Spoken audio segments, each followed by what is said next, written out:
We've got one more speaker for the evening, and I want to take time to introduce him. So here's what man, that was breathy. I know. Eric Barber. So I initially connected with Eric. He was running a CrossFit gym here in town, and we had a group from his CrossFit gym come out to one of our turkey game events. And he was coaching them, and this guy came up, and he's like, hey, who's doing RX? And I was like, what's RX?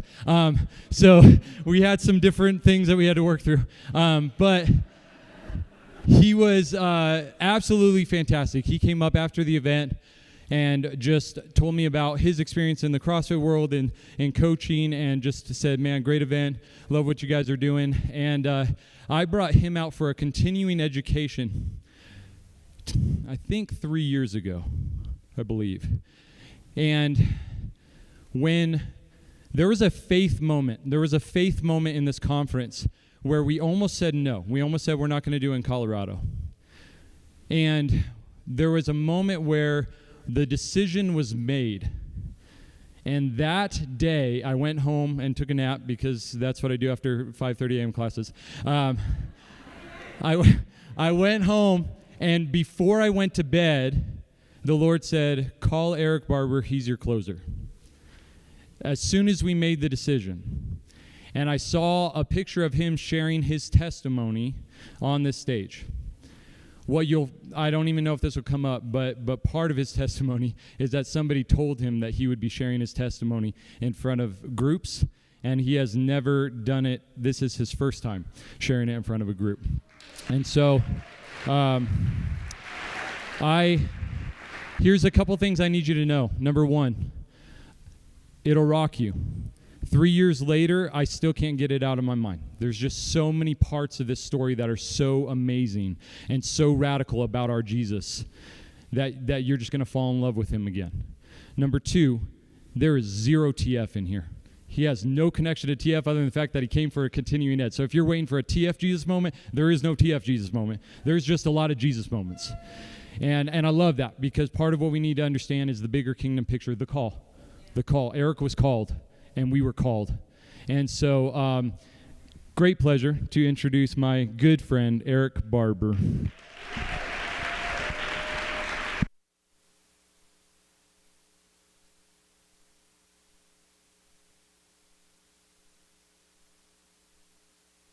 Testing. Hello, everybody. I've been sweating all day, pouring sweat. I've never worn one of these. Welcome to Colorado, those of you guys visiting. Got Kansas, is that right? Yeah. And Nebraska. Okay, we've got Florida. Okay, Florida. Okay. And got Arizona. Okay, all right. Welcome to Colorado. You guys are welcome here. Okay, so this is I've been, this story, this testimony is 28 years ago. And I've been telling this story one-on-one to people as the times have come up, okay? But I've never done anything like this before. I've always known this day was coming. I always knew that one day I would be standing before a crowd of people and giving this testimony. So I'm very, very happy that it's you guys. You guys are athletes, you guys are Christians, you guys are my people. I'm very happy that I'm here. And thank you, Jason and Jason, for trusting me with this. I'm not even sure I trust me with this. I don't know. If you're very offendable, we're going to work on that tonight, because I'm going to have to go dark to show the light that was shown to me. Does that make sense? Okay, cool. It's going to get pretty real in here. So my story starts off, I grew up in Canada, in Ontario, and close-knit family. My father worked with kids, at-risk youth. He was a program director, and he was my hero. He pursued, his religion was Native American religion, gods, and my mom was a Catholic, and therefore we never talked about anything religious growing up, okay? We ended up moving to Florida when I was 14, and when I was 15 years old, my dad took us to church. He got radically saved. And he took us, I won't mention the church, but he took us to this church, and it was shoved down my throat in a way where I had to accept Jesus into my heart or else, kind of thing. And my father, who is my hero in his zeal and in his passion for the Lord, who since then we've gone through a lot of forgiveness, and I'm very close to my dad now, but I have to tell this part of the story.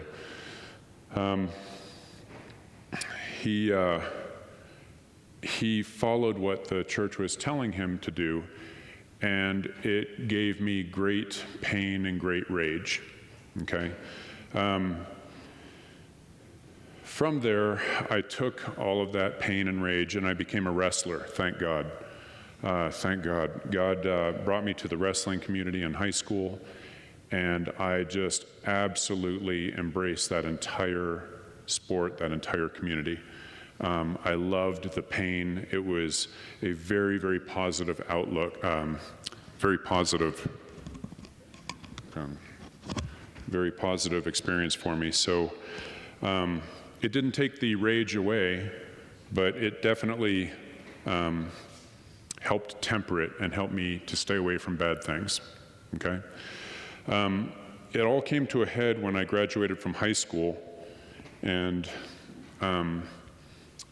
my dad wanted to move to, at that point we had been living in North Carolina, and he wanted to move us to Tulsa, Oklahoma, and I said absolutely not.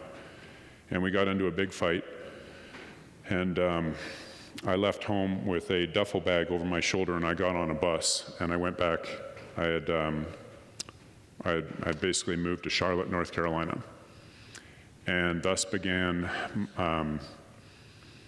my journey into fitness. I got a job at a gym.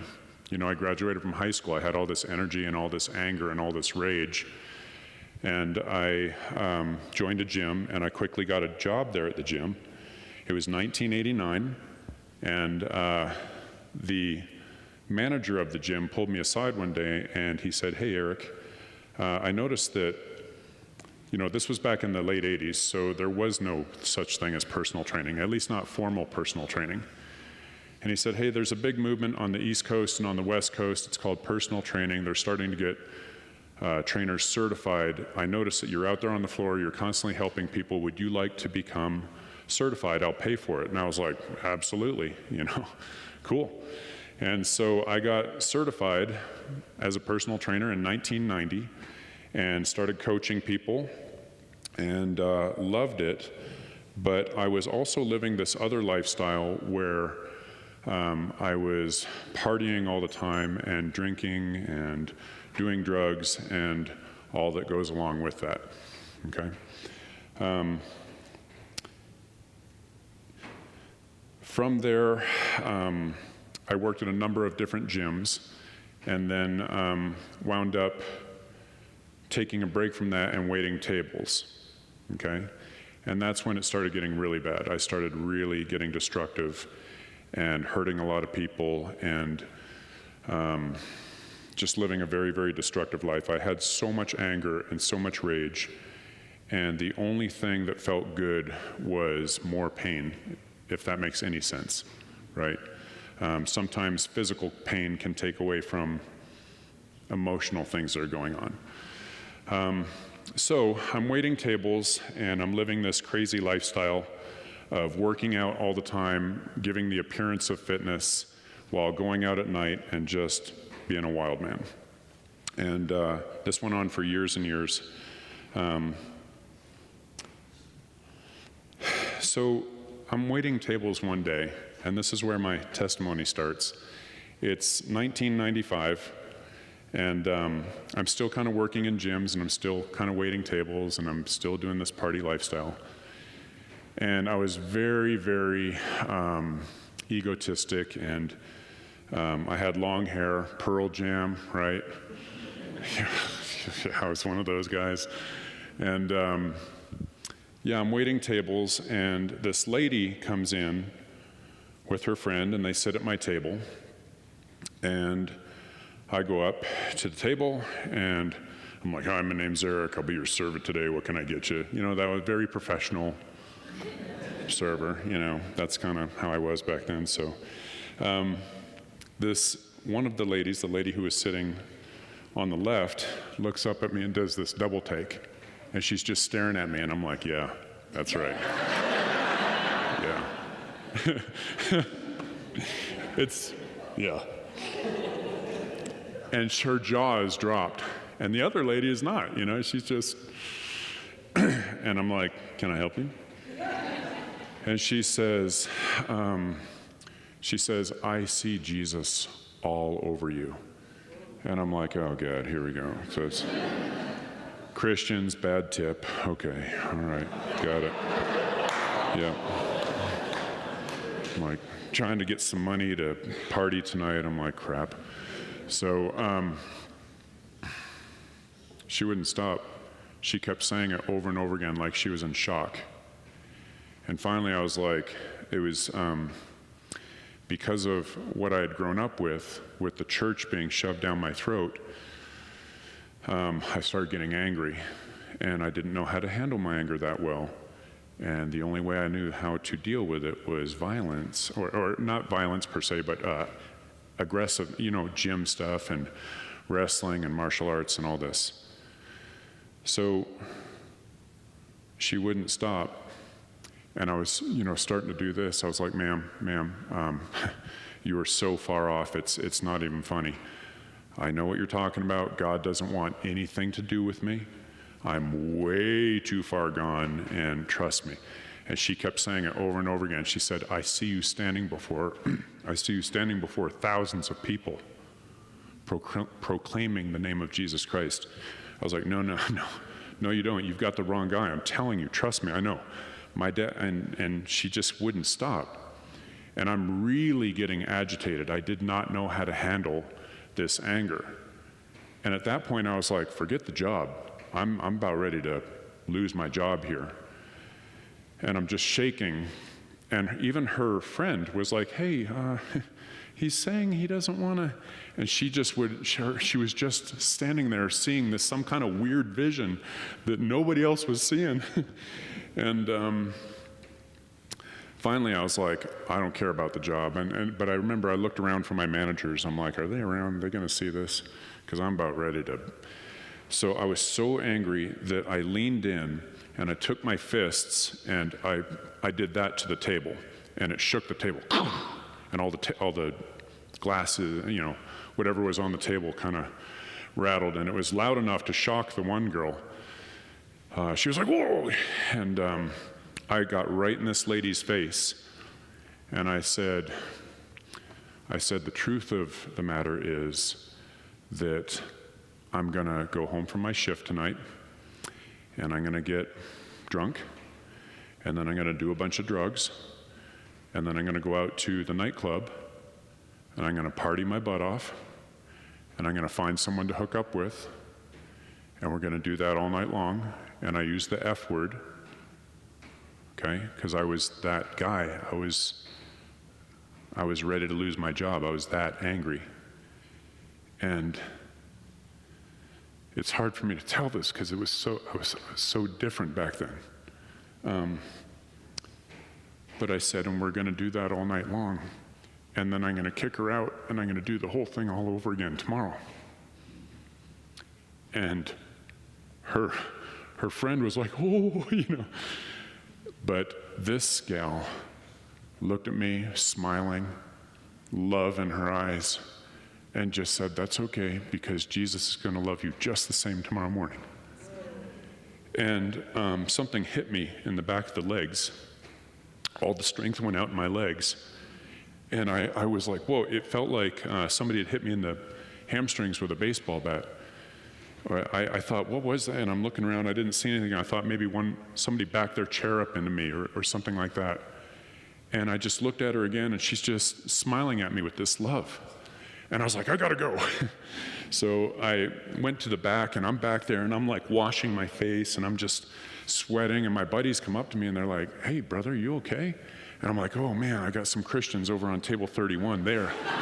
They're like just, and my buddy was like, do you want me to go take the table, man? You don't have to put up with that, man. I was like, no. I was like, I can handle it. She kind of got to me, man. I don't know what happened there. And I'm back there, and what it was I something supernatural had happened. Something hit me in the back, my strength. I could tell something supernatural happened, and I wasn't expecting that kind of a response from her. I was expecting the opposite response. I was expecting to lose my job for talking to a customer that way. So I go back to the table, and I'm like, here's your drinks. What do you want? Okay, you know. And I just made it a point to not really talk to that table anymore. And she leaves, left me a $100 tip, and I'm like, oh. I'm like, I can't even, yeah. So, you know, I go to work the next time, and guess who's sitting in my section? I'm like, you gotta be kidding me. And she's like, hi, Eric. Jesus loves you. He's got such a big plan for your life. I see you standing before thousands. I'm like, lady. So this lady comes in and sits in my section for 2 weeks. She would call ahead, find out if Eric was working, and she would come in and ask for my table, and she would leave me huge tips every time. Not $100 every time, but just big tips, you know, 20, 25%. I'm like, what? And at around the 2-week mark, she finally says to me, all right, Eric, I get it. You're angry, okay? She goes, you grew up in this church. They shoved it down your throat. Got it. You're angry at God. You know, you think that he this and he that. She goes, you can tell me all about Satan. You can tell me all about hell. Got it. You know, but you don't know a thing about my Jesus. And I was like, oh. And I remember very distinctly that she said, my Jesus. You know? And I was like, yes, I do. She's like, no, you don't know my Jesus. And I was like, okay. I didn't really know what to say to that. She goes, I'll tell you what. She goes, if I give you a cassette tape, you have to listen to it from the beginning all the way to the very end. And if you do that, I will stop coming in and bugging you. And I was like, oh, I will take that tape. Cassette tape, right? Shows you how long ago this was. Cassette tapes.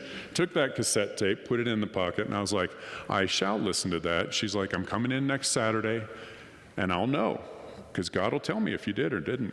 And I was like, all right, fine. So, of course, the thing sits on my, apartment table for all the way up until that Saturday, and I finally, I think I worked an evening shift that night, so I listened to it during the day. And it was a testimony of a pastor who had been taken up into heaven and spent, I don't remember how long it was, spent a good chunk of time up in heaven being toured around. And he talked about the colors and the smells and the mountains and the rivers and the city and how everybody was kind to one another and serving one another, and how everything was alive and there wasn't even any shadows. There was no such thing as even a shadow. He couldn't find one. And he got to meet all of these famous figures from the Bible. And I'm listening to this and I'm like, what? Like, I thought we were going to sit on a cloud and play a harp or something, That was the church I went to. They taught us all about hell. It was just a very negative experience. And so going to church when I was young. But what this guy was talking about, I was like, what? And so I'm listening to this testimony, and he gets to meet Jesus and he's describing him, and I'm like, what? Like Jesus is like strong and, just it blew my mind, absolutely blew my mind. He talked about seeing groups of little children being taught by others. And the guy said, what is that? Who are those little children? And he said, those are aborted babies. And they came into heaven without any education. Somebody has to raise them up. And they can't wait to meet their mom. They can't wait to meet their parents. And I'm listening to this and I'm like, whoa, wait a minute. Like I had this complete, total misconception of what heaven was, and just anyways, so it shook me. It shook me to my core. I realized that was what I was wanting all along, deep down. You guys know what I'm talking about. Deep down, the true desires of our heart. The way he described heaven. And then, since hearing that, and as years have gone by, I've found things in the Bible where I'm like, that's exactly what that pastor was talking about. That right there, that's exactly what he was talking about. And so anyway, I get to the end of the cassette tape, and the pastor, it was in live recording, and he gets to where he's like doing an altar call. And I'm like, oh, stop. I was listening to it in my car, my beat up Toyota Corolla, and I quickly turned it off. I was like, I don't want to hear any altar calls. And I'm sitting there in my car, and I'm just like, wow, I was way off, and so I was really struggling. I remember sitting there going, what do I do? I mean, I am an anti-Christian. There is nothing good about me. And from what I've been told, there is no way that I can get there. And even if I was to pray a prayer and whatever, there is no way that I will be able to live life as a Christian. Impossible. I cannot change my behavior. I am who I am. And I'm like, what do I do? It's like, this is where I want to go. And so I'm in this dilemma. I'm a total party animal. And like I said, full of so much anger and so much rage. And so I just said, hey, God, it's me, Eric. I said that. I said, hey, God, it's me, Eric. I'm sitting in my car. I'm parked in front of a field. And I'm like, I heard this message on heaven just now. And I don't know if that's true or not. But everything that guy was talking about, that's what I really want. I mean, that's what I'm wanting to find. That's what I want. But I am so far from that. Like, I can't change anything. I've tried, when I was going to that church, I tried to be a good boy. I tried to do this. Don't drink, don't smoke, don't do this, don't do that, don't. I can't do that. I just am me, and I'm a wild man, and I said, so this is all I knew how to do. I said, I remember going like this and pretending like I picked up this heart that was inside of me. And I said, hey, Jesus, if you want this little Swiss cheese piece of heart that I have left, you can have it. And I remember I flicked it at him because I was expecting him to be like, no, I don't want you. You know what I mean? You are bad. So I just was like, if you want it, you can have it. You can have every part of me, but I will not change anything. I will not change for you. I will not stop drinking. I will not start partying. I will not stop sleeping around. I will not stop doing drugs. I will not stop cussing. So if you want me, you got me. That was me giving my life to the Lord. You want me?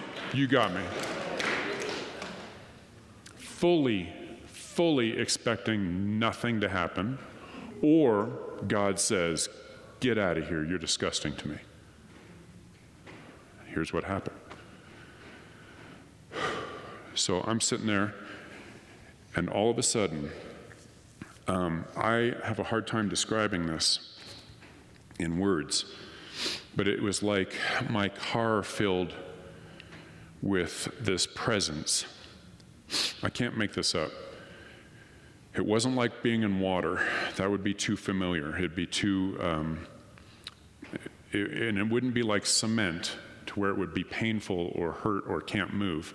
It was more like Jell-O or a gel, or it was just everything from the top of my head to the soles of my feet, just compression, just, and it was like a power, like a dunamis power, just, and it bore down on me, and I was like, oh my God, what is happening? And it squeezed every single part of me. And louder than how I'm talking to you, but yet somehow quieter than how I'm talking to you, I heard this, Eric, I will take you however I can get you. Just boom, like that. And I was like, whoa! And the power was, it was overwhelming. I couldn't breathe. And it was love. It makes no sense. It makes no sense. I was so disrespectful. But I was raw, and I was honest.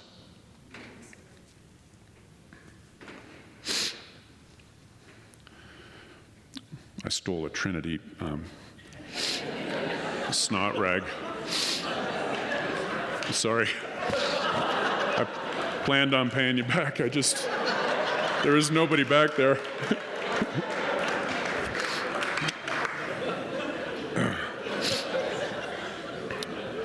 When I heard those words, I don't know how to describe this. I don't know if this is biblical. I don't know if this is true. I just know what I heard. I heard tears in his voice, like it meant everything to me. Or, I'm sorry, like it meant everything to him. Like it meant everything to him. It was the most passion I have ever felt in my life. We have no clue how much God loves us. We cannot comprehend it with our brains. We can comprehend sin. We can comprehend punishment. We can comprehend the love that we have for our children or for our loved ones. But we can't understand the God kind of love.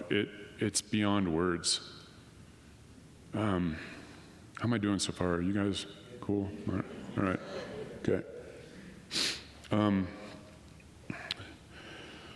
So I cried and cried and cried. I let out years and years and years and years of agony and rage and pain. And he just loved on me. He wouldn't let me go. That presence stayed in my car for a long time. And then it just left. It's just gone. And I was just radically different. That was a dividing point in my life. No person will ever be able to tell me ever that didn't happen. Nobody will ever be able to take that away from me, ever. So I'm like, holy, what do I do now? I'm like, oh my God. And so I went back, I got dressed up, I went into my shift. There's this lady. I come walking up. I must have looked like I was out of my mind. She took one look at me, she started smiling. She goes, and I was like, I'm shaking my head. And she goes, you listen to the tape. And I was like, oh yeah. And I told her the story, and she was just nodding the whole time. She was like, I knew it. And I was like, what do I do now? And she goes, you just live. Well, what about, I have to change this. She goes, he told you don't have to change it. He said he'll take you however he can get you. And I was like, but I don't have to change. She's like, no, you just be you. He just showed you that he loves you. And I'm like, does not compute, And I mean, I'm bawling. I am crying again while waiting tables on a Saturday night. I'm like, I don't care. I sucked as a waiter anyway. Sorry. I was terrible as a waiter anyways, so, you know what I mean? It didn't matter.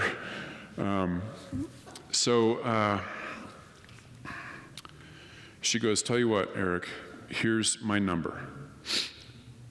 You're going to get ready to go through some hard times because the enemy, what happened to you is so powerful that Satan's going to come in and he's going to try to rob you. He's going to try to tell you it didn't happen, all this stuff. And I was like, okay. And she goes, you call me if you need me. I'll be there for you. I go, okay, you know, and just, so true to her word, she did. She was, I mean, I would call her sometimes at 2 a.m, shaking. I don't know what's going on right now. And she's like, you're under attack, and let me pray for you, and stuff like that. True to my word, I tried to still keep doing that stuff. Yep. I kept going out to nightclubs, but things looked different. It didn't look the same. I would be out there, I would feel the effects of the alcohol much more. I'd be like, yeah. You know, the drugs it just seemed like they were all bad drugs. You know? Just bad trips, you know?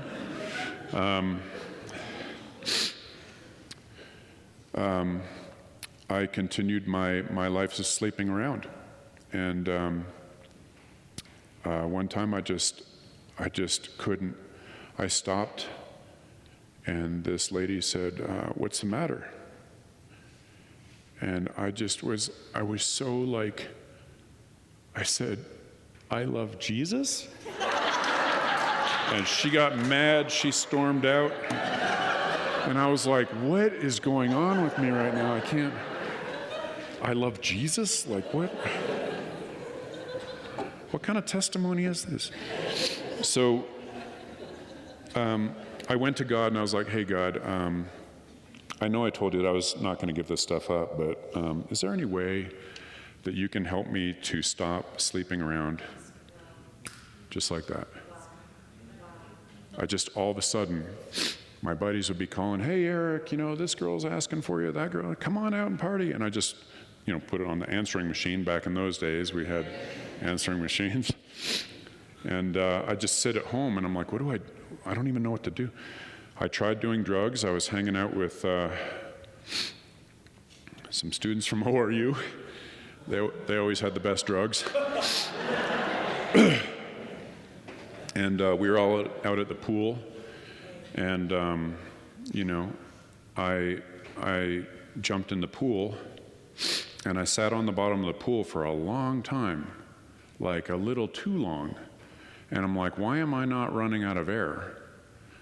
Why is nobody coming in to check on me or save me? I'm sitting down there for a long time, like, so I think God gave me this weird, like, be able to sit down there and not need any air for a long time. Nobody noticed. I came up out of the pool, I looked at all of them, they were all baked out of their minds, and I was like, I don't want to do this anymore. These are not my people, this is not my crowd. And I went home that night, and I was like, Lord, I don't know how to stop doing drugs. How do I stop doing drugs? And back in those days, we had cable TV, and I turned on the TV, and I watched a movie called The Basketball Diaries with Leonardo DiCaprio. And I was so disgusted by the drug. Here was this athletic kid who lost everything to drugs. And I was like, now I definitely don't want to do drugs ever again. So I went out in the field, and I looked up at the stars, and I said, Lord, I pray that you cleanse me of drugs. I don't want to do it anymore. And he did, immediately. And so now I don't know what to do with my time. I'm like, Friday nights, late Saturday nights, I'm like, I'm used to partying, I'm used to doing all this stuff. What do? I don't know what to do. Hey, Lord, you're changing me so fast. Can I keep the drinking? Like, this is the raw, honest, like, are you seeing where I'm going with all this, guys? But just me and him, like, it just, No church community, no nothing. It was just him and me in that car, and it was him and me after that from then on out. And occasionally this gal that I could call when it got bad. And I felt like he said to me, yeah, Eric, you can keep the drinking. I'm going to hold true to what I said. I'll take you however I can get you. You don't have to change a thing for me. Okay. But as you know it, of course, the desire to drink just went down and down and down because God is just cool like that. You know? He's like, yeah, you can keep doing it. So, come to find out, the lady who came into my section was a former prostitute.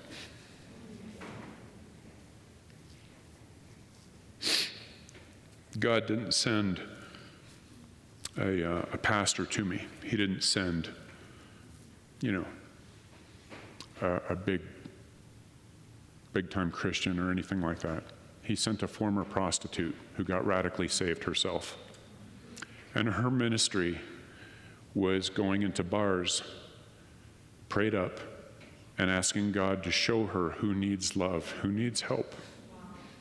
And that was her quiet ministry. She would go in, she'd say, Lord, show me.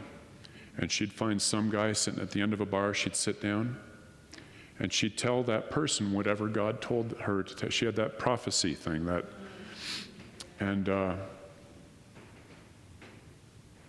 it took someone like that to be able to see through all my rudeness and my foulness. God knew exactly what he was doing. She was unoffendable. I tried to offend her so bad. I went into detail. It's disgusting for me to think about it now, what I said to that woman, that poor woman. But she, or at least the one that was sitting next to her, right? But this gal, she just looked at me with love in her eyes. Didn't faze her. She was seeing this big picture. So to this day, I've tried to find her and thank her and tell her what's happened since then. So I began the next 3 years of not dating anybody, and I got a dog. I got a German Shepherd, and he became my companion. And God knew exactly what he was doing because I was so conditioned to go out to the clubs every night. But when I got this puppy, I couldn't wait to go home and be with this puppy and let him out to go to the, you know what I mean? And it just changed me. And that German Shepherd was very, I don't know how to say it, but he was like a Christ-like figure. He was like a Jesus-like figure. I had so much rage, I would beat him. I didn't know how to discipline him. And I took all of this anger out on him as he was growing up. But his love, he would just turn around and love me, and it would just, God taught me more about God's love through that dog, because it was just me and him, you know. God led me back into personal training. I got out of waiting tables, and I was back to coaching people with a much different attitude, and it was just me and this dog. And then I got a job working in psychiatric hospitals, working with teenagers, at-risk youth. And they'd be like, oh man, Eric, you don't know what it's like. And I'm like, tell me your story, man, and then I'll tell you mine, you know? So God put me right in that position. My calling, kind of what Jason was saying earlier, my calling has always been coaching people, training people, even before God reached out to me and saved me, right? The calling has always been there. Even when I was waiting tables, I put half of the wait staff on workout programs, you know? When I worked in the psychiatric hospitals, you know, I would get hired on in these places, or I'd get called to units, and they'd be like, oh, Eric, man, we have code reds. They like to have riots and stuff, and it's real dangerous. I'm like, oh, really? And I just put them all on workout programs, and I just beat them up. And these teenagers had no more energy to do anything aggressive or violent, and it was just wonderful. So even on the times when I wasn't officially in a gym training people and coaching people, I still was always doing that. It was crazy. I remember a point when, during those 3 years of solitude, I said, hey, Lord, I literally worship this whole bodybuilding thing. Back in the old days, we didn't have a lot to look at other than bodybuilders. So I had Arnold and that whole crew. And so I was absolutely in love with the gym and everything, but I started feeling like I was loving the gym more than anything. And I remember in my young Christian days, I said, Lord, if you want me to stop doing this, I love it so much, but I love you more. If you want, you can have this. I'll give it up for you. My passion, my love of hard training and coaching people, if there's something else you want me to do. And it was like that gift that a kid gives you, and that kid, that's everything the kid has. And you're so touched by it, and you're like, no, you can have that. He gave it back to me. And since then, I've coached thousands of people. It's crazy, right? So let's see. So working with the kids, I got married, rushed that whole thing. Just because you give your life to the Lord doesn't mean that you know how to make every single decision right from then on out. It's been a lot of this, right? But have two wonderful kids, Sophia and Sebastian, 21 and 22 years old, and they're my partners in crime. They're awesome. So I ended up coming across CrossFit. Oh, let me take a step back. What she was saying that she saw, right? So we had moved to Colorado Springs, and I tried to get plugged into New Life Church. And New Life Church North, it was just the one church back then. This would have been around the year 99, 2000. And I had a meeting with John Bolin, the youth pastor, and he said, we were at a round table, and we were all out for lunch, and he invited me to be with his youth group staff. He's like, man, who are we going to get to play Satan this year? And I was like, what? And he goes, oh man, every year we put on this little play called The Thorn. And we had this little guy who was all tatted up, and we'd dress him all in black, and he would like creep through the crowd. And that was our Satan during this. The Thorn is a passion play. It's Jesus up on the cross. It's Jesus in the Garden of Gethsemane. It's this big production now. And but back then it was just a small thing that they would have one showing of. And he was like, yeah, that guy moved. Now we need to find somebody to play Satan. And I was like, can I try out for that role? And he goes, oh no. I had been saved for about 5 years at that point. I wasn't. And he goes, oh no, Eric. Oh no, you're way too big. You're way too this and that. And I was like, well, last time I checked, Satan was originally Lucifer, who was the angel of light and music, and he was very prideful. His sin was pride, and he was a very beautiful angel. So why couldn't he be portrayed as this big, prideful, hey, look at me kind of guy? And John goes, okay, I want you to show up at tryouts. Let's see what happens. I showed up for tryouts, and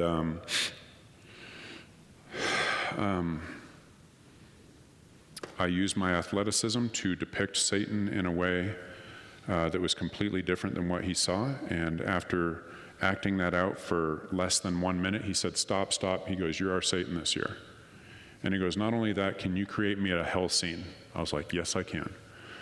So I created this different kind of role for Satan in the Thorn, and created a hell scene.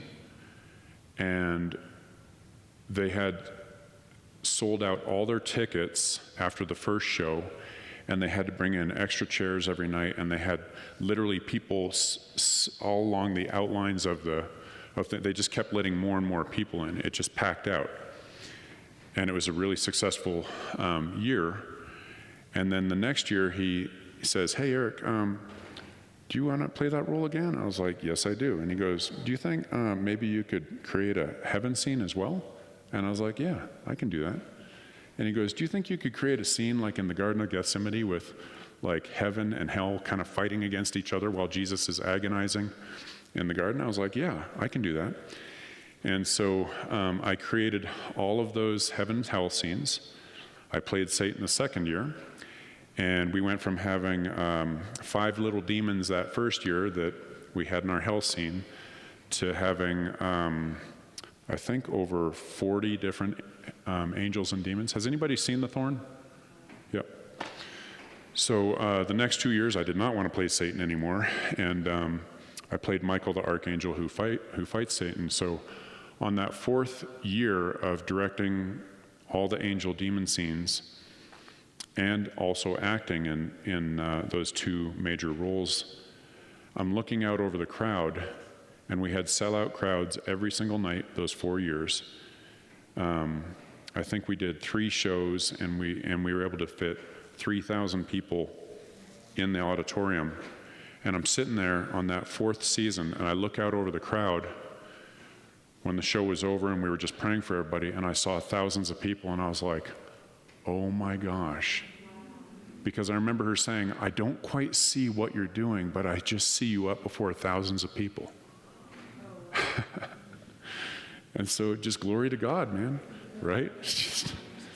So I believe in this stuff. I believe that there's angels. I believe that there's demons. I believe that they are all over this earth. I think that the times are getting worse and worse now. I think the battles are getting fiercer, and all kinds of activity is going on that we can't see, that we have no idea what's going on all around us. I believe that with all my heart. Yeah, so how do I wrap this up? I guess I can say that God is good. And if he can reach out to somebody like me who was so deep in and so dark and so hateful and full of rage, if he can take the time to think about a way to send someone like that to me, right? And somebody that was so non-offendable like that, and all the things that he's done since then I really want to pass that on to you guys. Sometimes as we get older as Christians, we forget. We forget our original passion that led us to the Lord. And I think we just need to stop and remember every once in a while. We're talking about a God that creates universes, you know, but yet he knows every hair on your head, you know. He's in control of everything. He knows everything that's going on, and his love is, it's not even, you can't even put it into words. On the flip side of that, there's an evil that we can't even put into words. And I know how I'm going to close. So I got into CrossFit. I had a CrossFit gym for 13 years. I got all the certifications. It was wonderful. I loved it. I served the people. I served everybody from the janitor to the CEO, from the double amputee all the way on up to the active Navy SEALs, FBI. I'm pretty sure I trained some CIA guys, but they're so sneaky, they'll never tell you. You got to watch those guys. But I loved it, absolutely loved it all those years. Every single time you clean up throw up, or you clean a bathroom, or you speak life into somebody, or there's somebody in the gym that you can't stand, but yet at the same time you find a way to love them and encourage them during their workouts, that's Jesus. That's Jesus working through you. We don't really think of it when we're in the thick of it. But if you can reflect back on it and open your eyes a little bit, you can see that. And to this day, I get people calling me and texting me and DMing me from my past saying, hey, this thing that you said or this thing that you did changed my life. And, you know, you guys are now in that spot. And God is going to use you through fitness, through health and fitness, leading a healthy lifestyle, you know? And I just want to encourage you for what you're doing, especially you guys at Trinity. You know? You guys are above and beyond what the CrossFitters are trying to do. You guys are going even deeper. You're praying with people on the spot. It's incredible. It's powerful. So I just really want to encourage you. I guess that's how I'm going to close. Thank you so much. Yeah.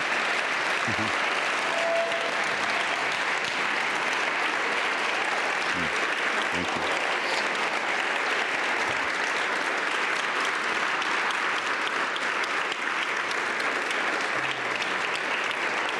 Thank you so much.